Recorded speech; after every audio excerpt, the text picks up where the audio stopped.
रूसी सदर Vladimir Putin दुनिया के सबसे बड़े मुल्क के सरबराह होने के साथ साथ एक निहायत हुमाजहत शख्सियत हैं। बहुत कम लोग ही ये बात जानते हैं कि वो आज जहां पर हैं मुकम्मल तौर पर अपनी मेहनत की बिना पर हैं और इसमें उन्हें कोई खानदानी मदद हासिल नहीं।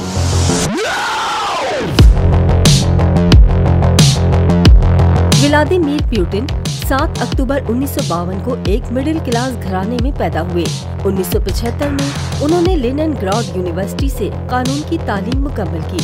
अगले 16 साल तक वो साबिक रूस के खुफिया इदारे के जीबी में काम करते रहे।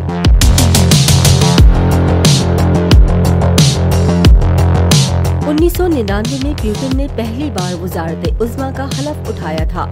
रूस के आइन में मौजूद मुख्तलिफ शक़ों का फायदा उठाकर पुतिन अपने इक़्तिदार को तवालत देने में खूब कामयाब रहे। वो पहले 2000 से 2008 तक रूस के सदर रहे। बहुत कम लोग ये बात जानते हैं, सदर पुतिन ने 18 साल की उम्र में जूडो कराटे में ब्लैक बेल्ट हासिल की थी और 1974 में वो अपनी यूनिवर्सिटी के जूडो चैंपियन भी रहे थे। उनके दीगर मशागिल में शिकार, हवाबाजी, कार रेसिंग, तैराकी, घुड़सवारी और गौताखोरी भी शामिल हैं।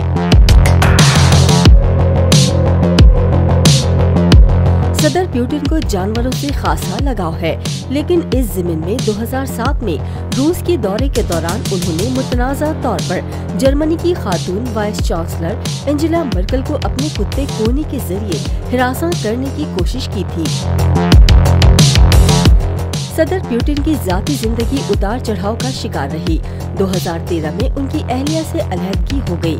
उनकी 2 बेटियां हैं और वो किस मुल्क में है इस बारे में मुख्तलिफ कयास आराइयां की जाती हैं, ताहम हतमी तौर पर कुछ नहीं कहा जा सकता।